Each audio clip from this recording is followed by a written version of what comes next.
and a Happy New Year, everyone! This is Momshie Jhen. Welcome back to my channel! Thank you very much for visiting me once again. I'm very happy today dahil meron akong regalo para sa inyo. Marami kasing nagtatanong sa akin, paano nga ba magsimula ng YouTube channel? So bilang teacher, I am here today to teach you and give you very important tips on how to start your YouTube channel for 2021. So bago matapos ang 2020, ito na po ang regalo ko para sa lahat ng nagsisimula sa YouTube worlds. You have to watch the video until the end dahil marami dito ang hindi ko na-apply, kaya ituturo ko sa iyo ngayon upang maging mas mapabilis at mas maging effective and practical ang pag-start mo ng iyong YouTube channel. So today I will be sharing with you 8, not just 1, not 2, but 8 practical tips. So see you in a bit.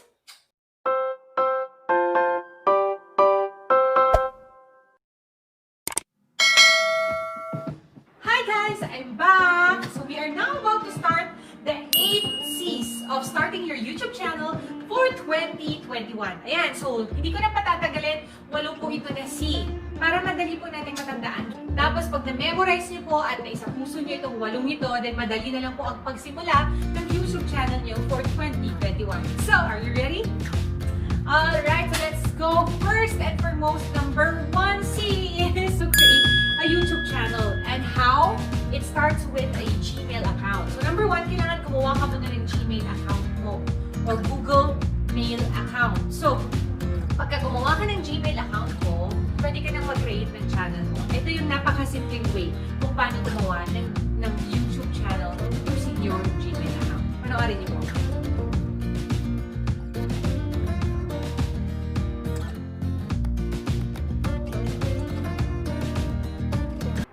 Kung gusto niyo po ng step-by-step na paggawa ng Gmail account hanggang sa pagbuo at pag-register ng isang YouTube channel, then please comment down below para makita ko kung talagang interesado kayo o kailangan yung malaman ito. At gagawa po ako ng demonstration on how to do this. So that's C, number 1. Let's proceed now to C, number 2, content. Content, ang ibig sabihin po nito ay kung anong laman ng iyong video. What is your video all about? Or the niche, the topic that you would like to discuss. So that is content. In order for you to create a channel, you need to know what kind of content you have para malaman mo din kung ano yung pangalan ng channel mo. Kasi it would be better if your channel's name is consistent with what your video is all about. Like for example, napakauso na rin yung meditation video. So ang pangalan ng channel nila is all about meditation. For me, I started with virtual tours and ito yung nag-click sa akin. So I tried other topics about like making a dessert, pero hindi masyadong nag-work. So for me, my niche is about Baguio and Cordillera. Like this one. This is one of my most successful video and I was so surprised that nag-click talaga siya. It's all about Igrots or the Cordilleras. And here are other videos that were also successful. All about tourism, Baguio, and history, everything about Baguio. So napansin ko na kapag Baguio pinag-uusapan, talagang it works for me. So that means my subscribers are interested with the topics about Baguio and Cordillera. So I should stick to that. Okay? But for now, because it's special kayo sa akin, regalo ko nga po sa inyo, this is a new topic for me. It's all about vlogging and YouTube creation. Okay? So, nag-iisa lang to. Sana dumami kung nagustuhan niyo. Alright? Makiklik kasi yan, pende yan talaga sa panahon or sa timing. So, these are the things that you need to consider when coming up with a content. Number 1, is it your expertise? Kasi pag expertise mo yan, people will listen to you. Is it your profession? Are you experienced in it? Para yung mga tao, mayroon silang trust na pupunta sila sa channel mo because they can learn from you.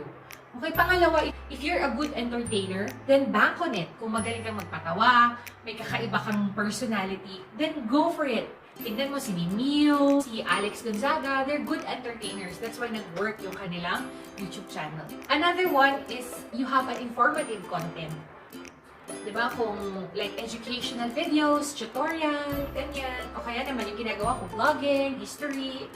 Or you also, or meron kang intriguing or napapanahon ng mga issues. Ganyan, like si Tulfo. Nag-work talaga sa kanya kasi nga very sensitive at saka very timely lahat ng mga topics na pinag-uusapan nila. And talagang no holds barred. So, depende rin yan talaga kung anong mag-work for you and kung ano yung gusto ng masa. So, try to search for it at huwag kang mawawalan ng pag-asa kung hindi pa nag-work yung topic na napili mo ngayon. In time, it will work. Just don't lose it. Kasi pwedeng mag-viral yan. Hindi man ngayon, pwedeng bukas, pwedeng next year. Just make contents lang. Gawa ka lang ng gawa. Basta't mahal mo yung ginagawa mo, you will never feel that you are working at all. Alright? So number 3, it's okay, camera and editing. Ito yung isang pinaka-importanting equipment na kailangan meron tayo. So, pwedeng yung cellphone mo mismo. Hindi mo naman kailangan ng sobrang mamahalin na camera when you're starting with your YouTube channel. So, very simple camera will do. O kaya naman, camera ng computer mo, pwede rin naman yun. Basta maganda yung lens niya, why not? Or if you have a camera of your own, tapos isi-save mo na lang sa SD card or sa USB, then edit mo sa computer, then it will also work. Any camera will do, basta clear ka at clear yung sinasabi mo, then it will work.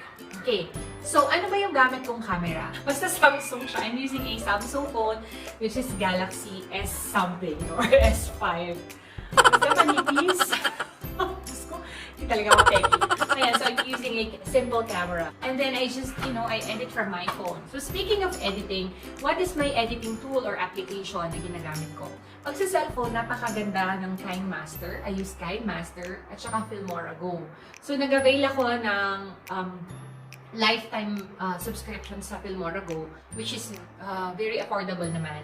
So, pero marami tayong mga application na free. Mag-explore ka lang. Kahit merong watermark dyan or logo ng app, then it's fine. It doesn't matter. Ang importante dyan is yung content mo. Okay? Now, let's proceed to number 4. Number 4. Number 4 is truly important kasi ito yung nagka-catch ng attention ng mga tao. Hulaan nyo kung ano to. Siyempre, by the time na makapunta ka dito, dapat tapos na yung video na take mo na, na-edit mo na and everything. So, this letter C is what we call a cover or thumbnail. Tinawag ko lang siya na cover para maging C pa rin siya, di ba? Pero this is famously known as thumbnail. Ano nga ba yung thumbnail? Ang thumbnail is like a snapshot of your video. So, pag gumawa ka ng video, bago mo siya i-upload, okay, meron kang ibibigay sa YouTube na 3 choices ng thumbnails. Kaso nga lang, minsan, yung mga choices sa thumbnail natin is minsan wagas. Diba na pag ganyan ka, o kaya ganyan, o kaya ganyan. Ang hirap mamili tayo. Kaya ang suggestion ko sa inyo, gumawa kayo ng sarili niyong thumbnail. Kasi ang maganda, pag gumawa ka ng thumbnail mo, nalalagyan mo siya ng text, o kaya naman, malalagyan mo ng kung anong gusto mo na makita ng mga tao as a representation of the video. Okay? So, para siyang cover ng iyong video. So, bigyan ko kayo ng tip. How do I make my thumbnail? Ang tip ko sa inyo, first, i-drawing mo o kaya gumawa ka ng sketch. Kunwari, gusto ko nakaganyan ako. Ganyan. O kaya naman nakaganyan ako. Diba? Para ma-visualize mo anong magiging setup or itsura ng thumbnail mo sa video pag nakita ng mga tao. Are there texts na gusto mong ilagay or photos na gusto mong i-overlay dun sa video mo? If you really want your video to be attractive, make an effort to polish your thumbnail para presentable siya at the same time very attractive sa mga manonood. Parang, wow, this is nice. Wow. And professionally done. I started my thumbnail using my phone. So, yung photo na tinake ko of myself, lalagyan ko lang yan ng text. Okay? Kung gusto mo na may text lang siya, pero kung gusto mo may overlay ng other photos, o kaya naman ibahan yung background mo, yung mga ganyan. So, maybe you would need to have na Photoshop. So, isa rin na ginagamit ko is Photoshop sa computer ko. Recently, dahil gusto ko madali lang talaga yung paggawa ng thumbnail, at the same time very convenient, I downloaded this app.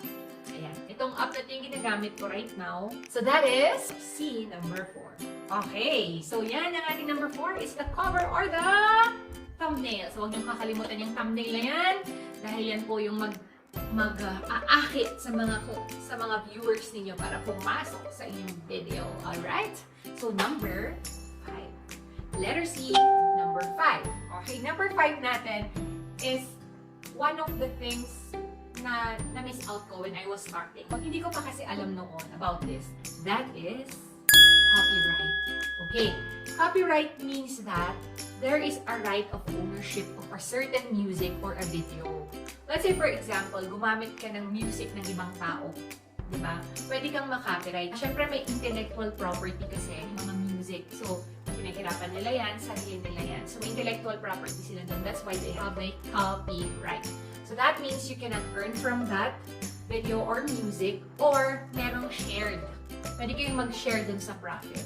Pero in my suggestion, as much as possible, ang gagawin ninyo, ito yung number 1 at biggest mistake that I have done dito sa YouTube channel ko. Kasi I have 2 videos doing well, tapos na-copyright. Nalaman ko na lang yon when I was already monetized. I did not know na kailangan pa pala i-check if meron kang copyright infringement o kaya naman may copyright yung song na yun or music na yun. So, sayang, ito yon. So, it has thousands of views na. Pero, shared kami ng copyright. At least, shared. Ang masaklap is yung nag-reuse ka ng content mo, yung video ng iba, tapos ginamit mo. Talagang hindi na iaalaw yun. So, mag-ingat lang din kayo. Okay, so here's my tip para malaman mo kung may copyright or wala yung gagamitin mong video or music. Okay, number 1, you go to websites na nakalagay free songs or no copyright songs. I-type mo lang yon and then it will lead you to websites with no copyright. Okay, ako ang ginagamit ko ang freemusic.com or bensound.com. Bensound.com is really good. Pati sound effects, pwede mo rin i-search kay Uncle Google or kay Uncle G yung free sound effects. Search mo lang like yung laughing, like okay, yung mga ting, mga ganyan. Marami pang iba. Okay, so alright. Para sure, meron pang isang paraan para malaman kung may copyright pa o wala yung video mo. Okay, ang tip ko sa inyo, ting is that before mo gawing public ang video mo, you try to upload it as private first. And then you go to your YouTube studio and then check if merong copyright claim or wala. So kung walang copyright claim, then that's the time pwede mo nang i-public yung video mo. Kasi it's a waste of time if you have uploaded it already and then you have gained views, watch, and subscribers through that video, tapos biglang may copyright pala. And then you deleted it. Sayang yung mga views at saka watch mo from that video. Perfect! Alright. Okay. So, C, number 6. Number 6 refers to friendship with other YouTubers. And I call it a collaboration. Importante kasi ang collaboration because it is a means so that you can learn from other YouTubers and at the same time, they can also help you get ahead and grow your channel. You are helping each other. Actually, when I started YouTube, I started on my own. I was alone until eventually I was invited by a friend to join one of their groups.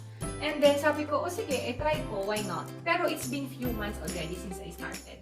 Kung alam ko lang sana na pwede pala yun or pwede palang mag-join ng group sa simula pa lang, di sana mas mabilis kong nag-grow yung channel ko at na-monetize din ako ng mas mabilis. But of course, everything happens for a reason.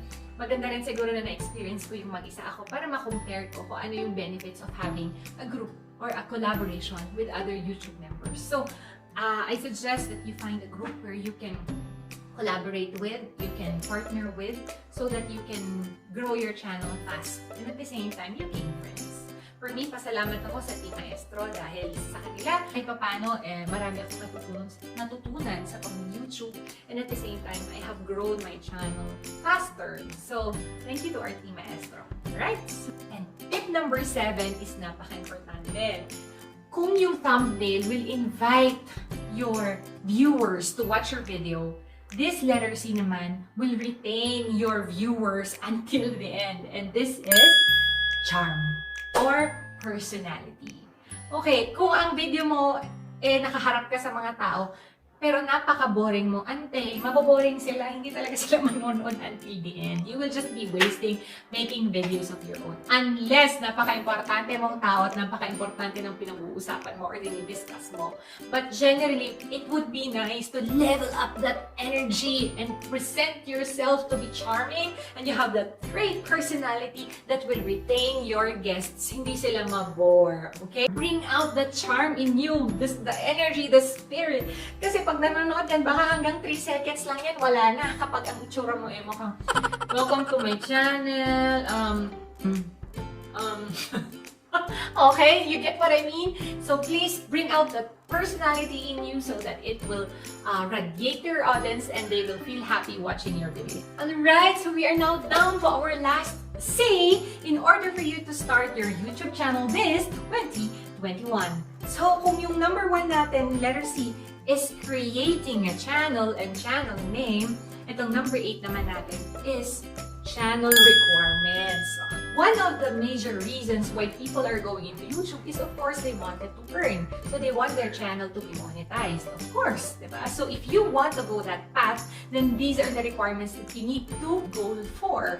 Kailangan ito yung mga i-achieve mo if you want your channel to be monetized or if you want to be eligible as a YouTube partner. So meaning, you have the opportunity to earn from the videos or the contents that you are uploading through advertisements. Okay? Pero syempre, if your goal in YouTube as a YouTuber is just to inform people or perhaps for personal use only, to advertise a business perhaps, then number 1 to 7 is good enough for you. But if you want your YouTube channel to earn, these are the requirements for you. Okay? So number 1 is you have to have 1,000 subscribers, 1,000 legitimate subscribers of your channel. Okay? And then YouTube will notify you dun sa yung YouTube Studio if your channel has reached 1,000 already. Okay, so requirements number 2. Your channel as a whole should gain 4,000 watch hours within 1 year or 365 days. So if you want to know your updated watch hours as of today, so if today is December 26, 2020, then you go back 1 year ago, which is December 26, 2019. The timetable would be December 26, 2019 to December 26, 2020. So, whatever is the watch hours, the total that people has watched in your channel, yun yung mako-consider na watch hours mo. Just comment below kung gusto ninyong bigyan ko kayo ng tips on how to reach that 1,000 subscribers and 4,000 watch hours nang mabilisan at walang patumpik-tumpik na. Kung alam ko lang tong mga strategies na to nung una pa lang, di sana natapos ko na agad within a month. Pero, kaya kami nandito ngayon para magturo sa inyo ng mga tips na pwedeng magpabilis ng growth ng channel niyo. So there you have it. Those are the 8 C's of starting your own YouTube channel for 2021. Okay, hanapin mo kung saan ka magaling, hanapin mo kung saan ka nagsistand out, hanapin mo kung saan ka magiging masaya. Because at the end of the day, if you love what you do and you're passionate about what you do, then you will never feel that you're working at all. Sana po nagustuhan nyo yung ating tutorial for today. If you want to know more, then please do not forget to subscribe para updated kayo sa mga susunod nating mga videos. And syempre, you can also visit my Facebook page, Momshie Jhen. There you have it. There's the 8 C's that you need to remember when starting a YouTube channel for 2021.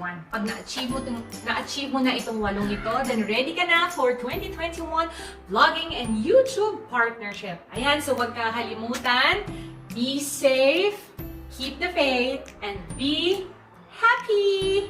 Maraming salamat po sa pakikinig.